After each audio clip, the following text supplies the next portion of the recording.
Okay guys, so today I'm going to show you how to solve for the surface area and volume of a cone.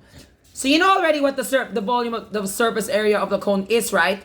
So remember, a cone is a solid figure such that the base is a circle, and remember, not like the cylinder as you can see here, the height, there's another circle on top.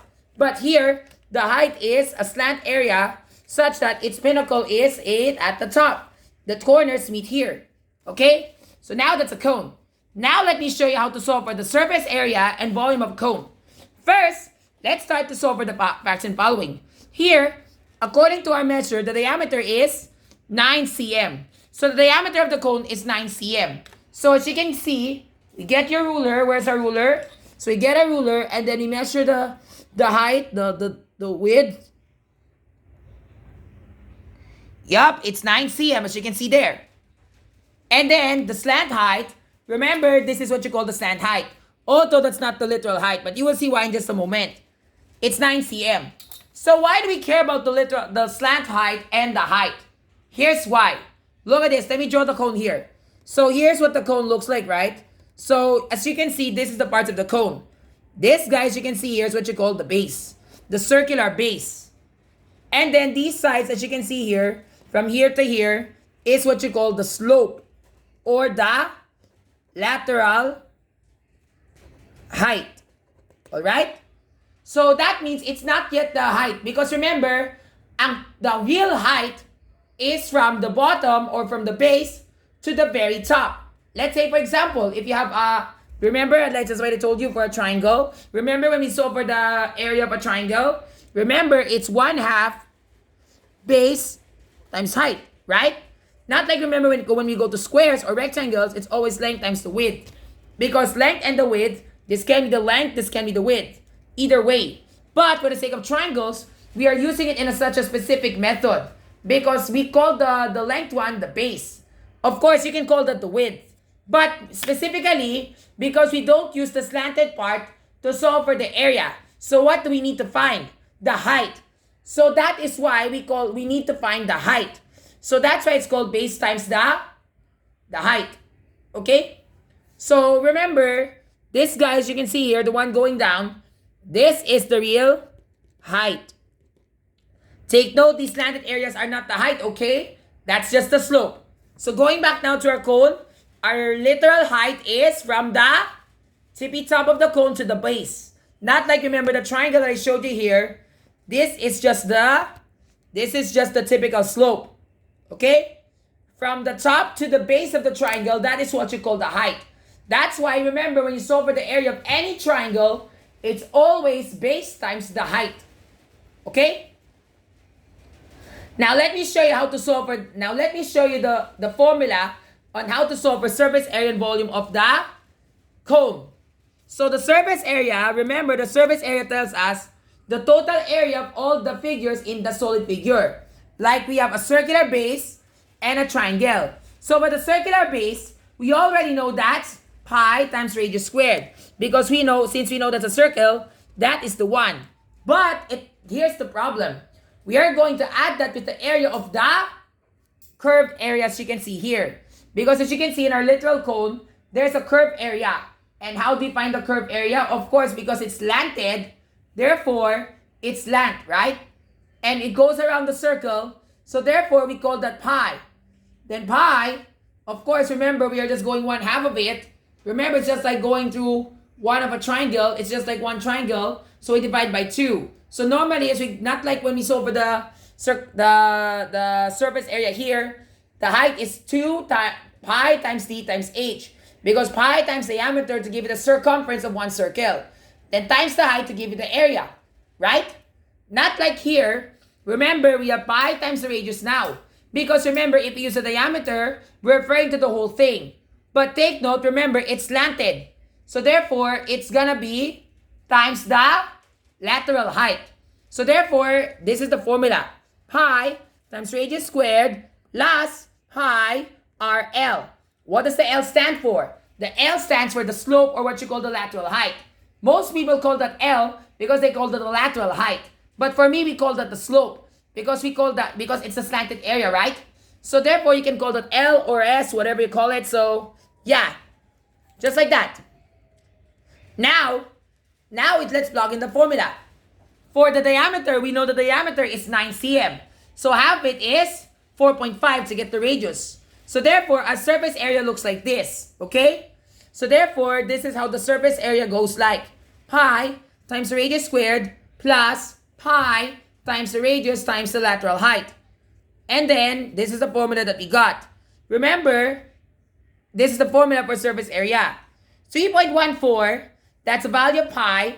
And then remember, r squared, that's 9, right? So 9 divided by 2 is 4.5. And 4.5 squared, as you can see, it's just like, remember, just like you guys know in the trending year of 2025, what is 45 squared? 2025, right?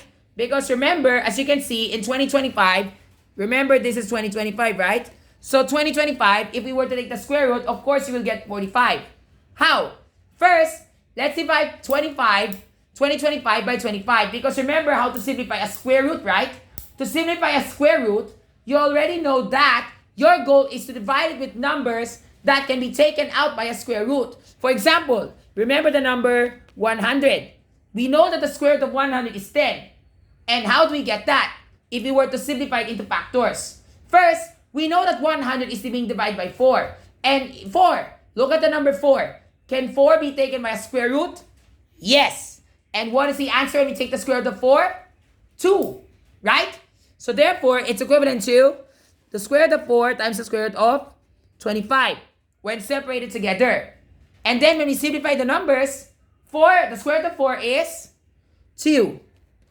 And then the square root of 25 is 5. Multiply your answers, and then you get 10, right? So therefore, the square root of 100 is 10. Now, going back to our square root of 2025. So remember, for the sake of 2025, what number can be divided such that the divisor can be taken out by a square root? Of course, 1 squared is 1. 2 squared is 4. 2025 cannot be divisible by 4. Remember the divisibility rules of 4, right? You know in your divisibility rules of 4, the last two numbers must be certified enough to be divisible by 4 in this pattern. Like 4, 8, 12, 16, 20. If you know that these numbers are divisible by 4. If they're not, so that is not. So that's not divisible by 4. How about 9? Remember, the square root of 9 is 3.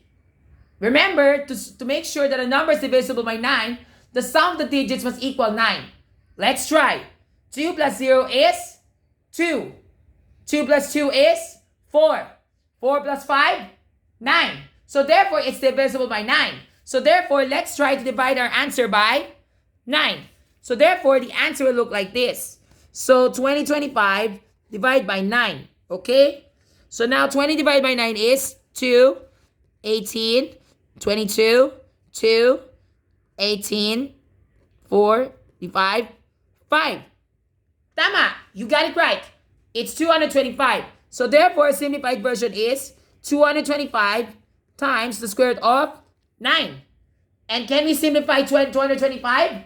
Yes. We can still simplify 225 by dividing it by 25. Because remember, to ensure that the number is divisible by 25, the last two numbers should end in 25, 50, 75, or 50. So this number is divisible by 25. So now let's divide. So 225 divided by 25. Okay? Of course, 22 can be divided by 25. So you have to take the whole number. But as you can see, it is 9. So therefore, 25 times 9 is 25. Right? Let's try. 5 times 9 is 45. 9 times 2 is 18. 225. Tama. So therefore, that becomes 9 times square root of 9 times square root of 25. Right? Because 9 times 25 is 225. And times 9. Now we can simplify the numbers. So what's 9 times 9? So 9, square root of 9 is 3. Or you can simply do this. 9 times 9 is 81. And square root of 81 is 9. Right? And then square root of 25 is 5. And what's 9 times 5? You get 45. There. So therefore, the square root of 2025 is 45. That's why I know for some people, most people believe that 2025 must be their lucky year. Because that year, the year can be taken by a square root, right? And the square root of 2025 is 45. But this is not the point. The point is, look at 20.25. There's a decimal place. So therefore, this is what happens. Look at this. Remember, our radius is 4.5, right? So what's 4.5 squared? This is the shortcut that I did. First, the 5's multiplied together to give you 25. And then on the left side, you add a 1 to the top number, and then 4 plus 1 is 5. Then multiply the sum number added by 1 and to the bottom number, and 5 times 4 is 20. So 20.25. So therefore, that is our answer. 3.14 times 20.25. So that is the area of our circle. Now we multiply. So 20.25 times 3.14. 5 times 4 gives you 20. 4 times 2 gives you 8. Add 2 is 10. So therefore, that is exactly what I was trying to tell you, okay? So therefore, 81, right? 4 times 5 is 20. 4 times 2 is 8. Add 2 gives you 10. 4 times 0 is 0. Add 1 to give you 1. And then 4 times 2 is 8. So 81. Next. And then on the second part, 2025 times 1. Very easy, just copy the numbers. Now for the third part, this might be a bit tricky. 3 times 5 is 15. 3 times 2 is 6. Add 1 is 7. 3 times 0 is 0. And 6. Now we add up all the numbers. 0, 5. And then what's 1 plus 2 plus 5? 8. 8 plus 7? 15. 3, 6. There. So therefore, that's the answer. 633.585. Now let's double check with our calculator, see if we got it right. Because remember, we're supposed to get that answer, okay? 63.585. That is the area of our circle. So therefore, area of circle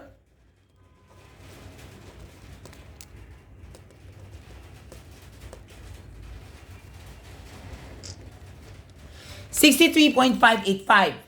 That is the area of the circle. Next, remember, we're still not yet done. The second part is pi times radius times L. Remember, the L is not the literal height.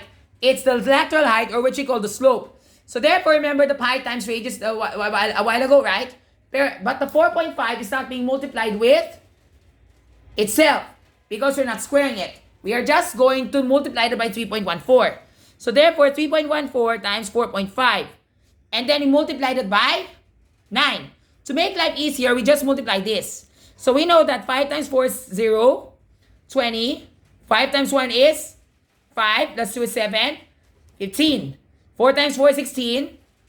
And then we have 4 times 7, 4 times 1, 5, 12. Now add the numbers. 0, 13, 11, 4, 1. And therefore, we have 14.13. That is the value. But we're still not yet done because we still need to multiply it by the lateral height. And that is 9. So therefore, we write this again. 3 times 9 is 7. 9 times 1 is 9. Plus 2 is 11. This is 37. And then 9 times 1 is 9 plus 3 is 127.17. So therefore, if I'm not mistaken, that should be the surface area, the surface area of the cone. But we're still not yet done. Because remember, we still need to add it with our area of the circle that we got a while ago. And that's 63.585. So when we add that 5, this becomes 15, 755, and then this becomes 10, 9, yes. So therefore, the surface area is 190.755 cm squared. Now let's see if we got the answer correct. Therefore, I'll type this answer now in our calculator. So therefore, remember the area of the circle, right? The area of the circle is 3.14 times 4.5 squared, right? That is the area of the circle. And then we add that with our answer here. Remember, the area of the circle is supposed to be 63.585. Did we get that? Yes, we did. Now, remember that answer is being multiplied with our lateral height. 3.14 times 4.5 times 9. Did we get it right? Yes, we got that answer right. 127.17. Then we add this with our answer here. And then we got this answer. So therefore, the surface area is 190.75.5. Got it? That is the surface area. Okay. Now, to solve for the volume. Remember just what I told you to solve for the volume. It's not times the slant height as you can see here. We are going to multiply that with the literal height. So therefore, using the area of the circle that we got a while ago, we are going to compute for the height first. So based on the given information, we have this triangle as you can see here. So as you can see, this is the triangle that it looks like, right? So our cone looks like this, right? 9 cm. This is 9 cm. We know that it's symmetrical, so therefore this is half. 4.5, right? And wait, does that remind you of something very familiar? Yes, it does. So therefore, it's like our 40, 60, 30, 60, 90 degree triangle. So therefore, to solve for the height, it's just 4.5 times the square root of 3. Remember our triangular relationships, right? So let's say, for example, if you have an equilateral triangle that measures 4 cm on each side, we already know that this is the hypotenuse. Remember, this is 60 degrees, 60 degrees, and 60 degrees, right? So we divide this into two parts because they're symmetrical. And this forms the right angle, right? And then this one, this is 30 degrees, right? Now we form the 30, 60, 90 degree triangle. And remember, because this is divided into two, it's symmetrical. So therefore, that's 2 cm, right? Now, how to get the height? We can play a game called Pythagorean theorem. Remember the Pythagorean theorem, right? The Pythagorean theorem is always a squared plus b squared equals the c squared, such that the a squared is the base leg, and the b squared is the height, and the c squared is always your hypotenuse. It means to say the squared measures of the two lengths of the triangle will always equivalent the hypotenuse squared. So now let's input the values. So therefore we have 2 squared plus h squared or b squared, whatever you call it, then plus 4 squared equals 4 squared. We know that this is 4 plus b squared and then 16. Subtracting both sides by 4. And that gives you b squared equals 12. To remove the square, we take the square root. Take the square root of 12, we know, remember, square root of 12 is 4. So 4 times 3. So therefore, 4 times 3, right? The square root of 4 is 2. And square root of 3. So therefore, that is our b. The value of b is 2 times the square root of 3. Right? So therefore, that's the relationship. And that's the measurement of the short leg that we got a while ago. So always remember, if you have a 90, 60, 30 degree triangle, the height will always be multiplied by the square root of 3 from the short base, based on your base. And then the hypotenuse is twice the short base. So now going back to our problem. Remember that we got 9 as the hypotenuse. So therefore, our base is 4.5. So therefore, that's 4.5 times the square root of 3. And that is our height, right? And what happens when I type in my calculator 4.5 times the square root of 3? Here it is. Yes, the answer that we got is approximately 7.8. So now that's our answer, 7.8. That is the height. As you can see, that's what I did a while ago, as you can see here. Right? 4.5 squared times h plus h squared equals 9 squared. 9 squared is 81. And remember that 4.5 squared, remember it's 2025, but add 2 decimal points, right? And then we subtract our answer. So 81 minus 20.25, and that's 60.75, right? So let's type this in our calculator. 9 squared minus 4.5 squared, that is 60.25. Then our answer will be raised by the 1/2 power to give it a square root. And therefore, that is the height. The height is 7.8. Now, we can simply solve for the volume. Remember the area that we got of the circle that we got a while ago, which is this. Now, we're going to multiply that by 7.8. Okay? Now let's follow along as we go.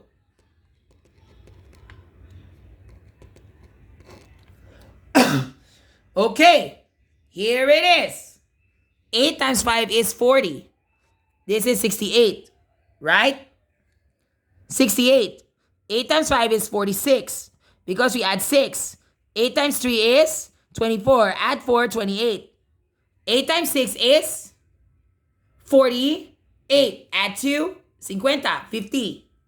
Now we're not yet done. 7 times 5 is 35. 7 times 8 is 56. Add 3 to give you 59. 7 times 5 is 35, and that's 40, right? 21, add 4, 25. 44. Because 42 plus 7 times 6. Then add 2. Then we add the numbers. 0, 13, 7 plus 9, that's 15, 16, 9, 10, 5, 4. And then how many decimal points? There are 4. So 1, 2, 3, 4. So therefore, volume is 450.963 cubic cm. There. Now let's see if we got that answer right. So therefore, 3.14 times 4.5 squared, that is the area of one circle. Multiply that by 7.8. There. Ah, we got it wrong. Because that was not the answer we were looking for, right? It's 495, not 450. Here's how we got it wrong. Oh yeah, I just got mistaken. This is supposed to be 5. And 5 plus 4 is 9. The adding part was the one I got wrong. And there you have it. So thanks for watching, guys. Bye!